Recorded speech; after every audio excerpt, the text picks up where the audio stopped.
have that official report yet, but preliminary indications are that the fire was intentionally set in numerous different places throughout the residence on the interior of the home. To this point, law enforcement believe that the violence could have started the night before, and then the fire was carried out in the morning, but at this point it's unclear. We don't have that official report yet, but preliminary indications are that the fire was intentionally set in numerous different places throughout the residence. That single sentence from the sheriff's press conference is an exhibit in controlled language. Translated into plain English, someone walked through that house and set fires in multiple rooms. This was not a moment of rage. This was methodical. Think of a matchbook left on a kitchen counter, not dropped, but placed. Now consider what else was placed in that house. 6 children found in their bedrooms. Nobody asked. Nobody answered. Police say they recovered a handgun from the scene, and they also say there were multiple spots in the house where the fire was set. They are, though, still going through video evidence, trying to figure out a timeline of what happened. The sheriff was asked about Christopher's potential motive for... To this point, law enforcement believe the violence could have started the night before and the fire was carried out in the morning. A timeline spanning hours. The gap between those two events is where the official narrative runs into silence. Allegedly taking the lives of his wife and their 6 kids. Were there any triggers for Chris as far as hospital job or any divorce proceedings, anything like that that could have brought an answer to any of this? That's a good question. That's still part of the ongoing investigation. We're just now getting started in the investigative. The sheriff was asked directly about motive, about triggers, about any explanation for why Christopher Kowitz allegedly took the lives of his wife and 6 children. The answer: that's still part of the ongoing investigation. We're just now getting started in the investigative portion. Most of the first day was entirely on-scene investigation, and now we'll dig in some of the background motives, but I don't have that for you right now. Bureaucratic patience applied to an event that requires no patience at all, just clarity. In the wake of this news, the American Heart Association released a statement to media outlets that said that Christopher was a former staff member. The American Heart Association released a statement. Christopher Kowitz was a former staff member. His employment had ended earlier this month. They did not say why. Now, as far as Christopher's relationship with his wife, several media outlets, including the Detroit News, have pointed out posts that Mandy appears to have made on Reddit in 2024. And in these posts, she talked about issues she had in her marriage with Christopher. Now, the screen name on Reddit is Mandy K1179. Now the parallel narrative surfaces not from law enforcement, but from social media archives. Several media outlets pointed to posts that Mandy Kowitz appears to have made on Reddit in 2024. The screen name was Mandy K1179. She posted about life in Grand Haven, Michigan, about being a mom to 5 kids, and about her dream of being a teacher. She also was not afraid to share that her husband, she says, had cheated on her, and it nearly split them up. She posted in a group that's called As One After Infidelity, and there is this lengthy post, and I'm going to read it for you. Quote, "I feel you. My WH," and it appears she's using internet slang to talk about her husband. She also shared that her husband had cheated on her and it nearly split them up.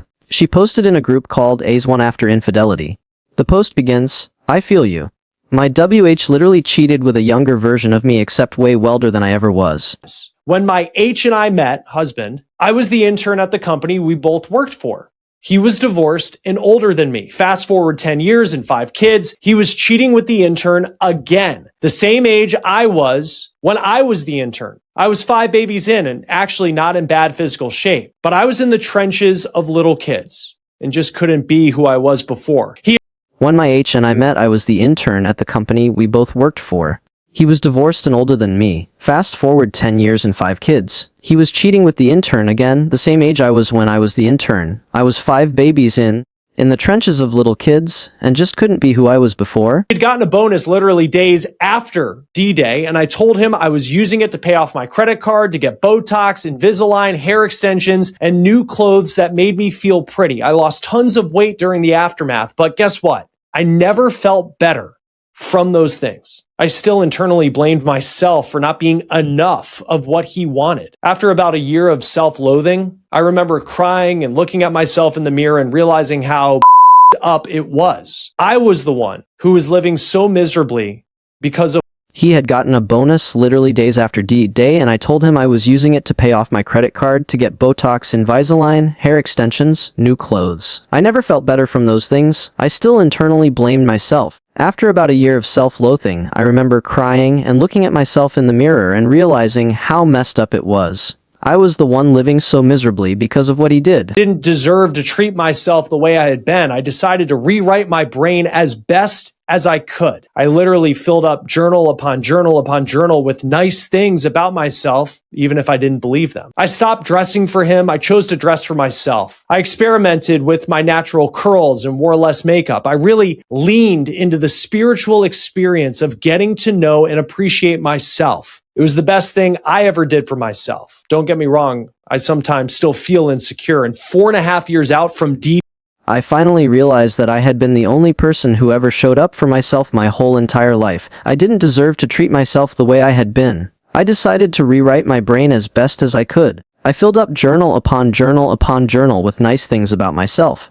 I stopped dressing for him. I chose to dress for myself. I leaned into the spiritual experience of getting to know and appreciate myself. about it is that now my WH finds my self-confidence to be super attractive. I mean, I think he finds it a little scary too, because he knows that I now know I deserve better than what he gave me in the past and won't tolerate any cheating in the future, which is a win-win, I guess. In another post, she says that she believes the affair that The most ironic thing about it is that now my WH finds my self-confidence to be super attractive. I think he finds it a little scary too, because he knows that I now know I deserve better than what he gave me in the past and won't tolerate any cheating in the future.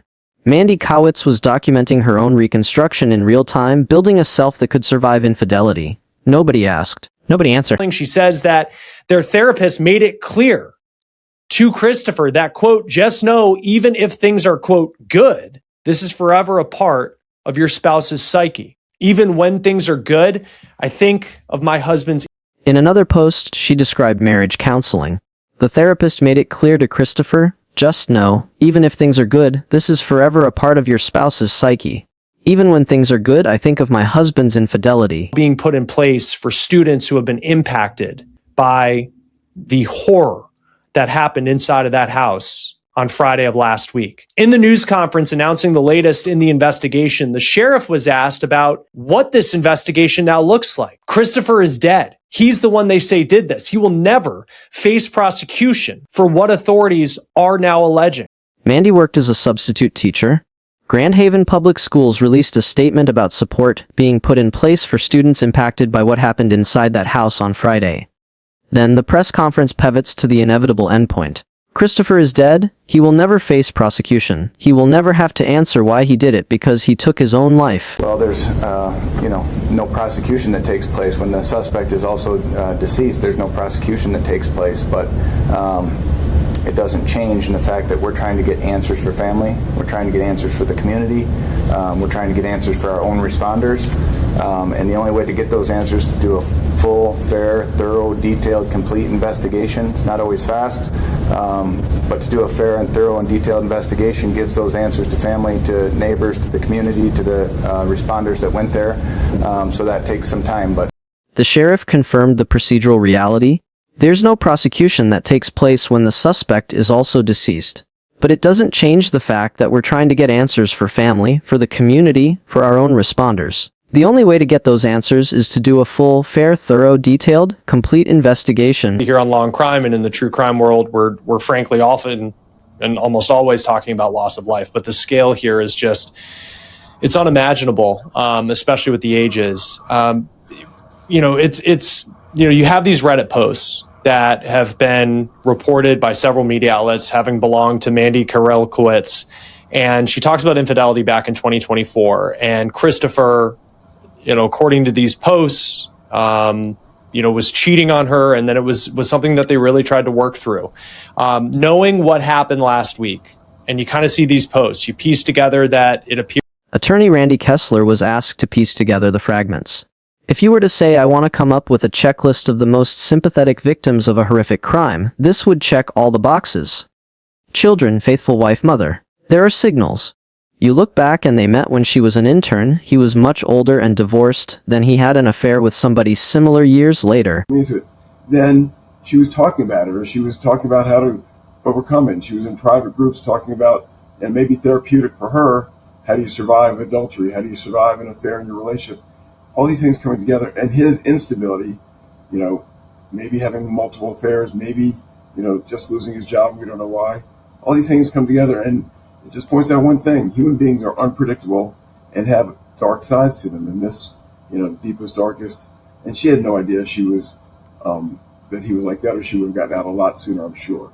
She thought he was a bad guy. He cheated, lost his job, but God knows what was going on in his mind. And unfortunately, it's a lot worse than anybody knew, especially her.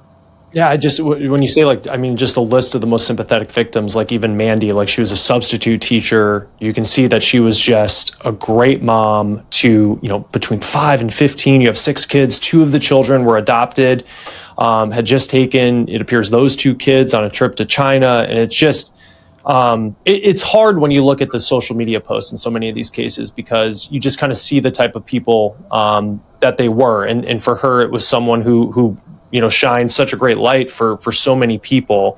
And I just think he deserves to be part of this world, if not her, right? And right. Things she was doing to contribute to. Yeah, and that's why it's just, I kind of ramble on about it, because it's just like this story is just, it bothers you in so many ways. And like you look at him, and it appears based off the Reddit posts that there was just a pattern to how he operated. And she was talking about how to overcome it, how to survive adultery. All these things coming together, his instability, maybe multiple affairs, losing his job, we don't know why. Human beings are unpredictable and have dark sides. She had no idea he was like that, or she would have gotten out a lot sooner. I'm sure she thought, a bad guy, he cheated, he lost his job. But what was going on in his mind was a lot worse than anybody knew, especially her. And unfortunately for the public and for family members, there's no way to really exact that justice from him. He killed himself, so there's not even a chance to ask him why, or to try to get out of him why. We try to see him be remorseful or pay a penance. That's it. It's over. Why is the only question left.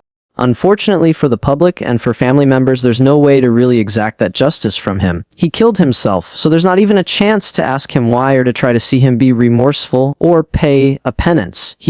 That's it. It's over. Why is the only question left? 1 syllable, 3 letters. The entire investigation collapses into it. how often do you see these cases get to this point when it doesn't seem like, there were some issues of infidelity potentially, but it's not like we were talking about violence in the past. And then suddenly it's a case where all of these people lose their lives, and police also say he set multiple fires in the home.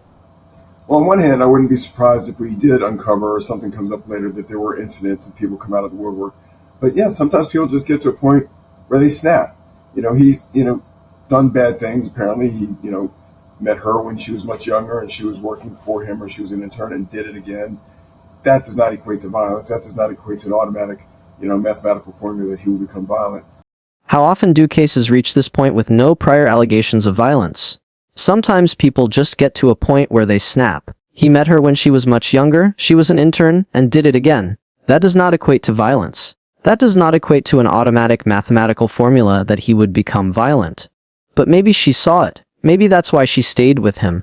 You never know what's going on in someone's head. And and for this part of the story is really hard it's all hard, but like this part where, all the children were found in their bedrooms, according to police, so it just seems like this was, on one hand, snapping, but then at the same time, the amount of time that potentially took inside the home, and then lighting fires in multiple locations, where it just seems like it was a plan, a horrific plan that was played out.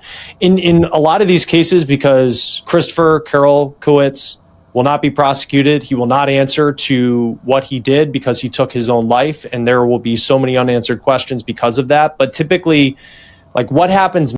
The children were found in their bedrooms. The fires were set in multiple locations. It just seems like this was a plan, a horrific plan that was played out. Christopher Kowitz will not be prosecuted. He will not answer to what he did because he took his own life. There will be so many unanswered questions. Yeah, and you just think of, Mandy had so much to give the world, these kids had so much to give the world, and Christopher Carroll Kowitz took it away in just the most horrific way possible. Just a terrible case out of Michigan. Randy Kessler, family law attorney. Mandy had so much to give the world. These kids had so much to give the world. And Christopher Kowitz took it away in just the most horrific way possible. Nobody asked, nobody answered. Before we go, I do want to put some important numbers on the screen. The first is 988. If you or anyone you know are in crisis, that is a number you can call. It is staffed 24 hours a day. Also, I just want to put up the number for the National Domestic Violence Hotline, 1-800-799-7233. You can also go to thehotline.org. That is another place you can call 24 hours a day, 7 days a week, 365 days a year. That will do it for On the Case, presented by Law and Crime. Before we go, there's 988 if you or anyone you know is in crisis, staffed 24 hours a day, and the National Domestic Violence Hotline, 1-877-999-7233, also available at the hotline.org. The full investigative report from the Michigan State Police Fire and Arson Unit has not yet been released. When it is, one question will remain: what was written in those journals Mandy Kowitz filled with nice things about herself, and who, if anyone, ever read them? Leave your thoughts in the comments below.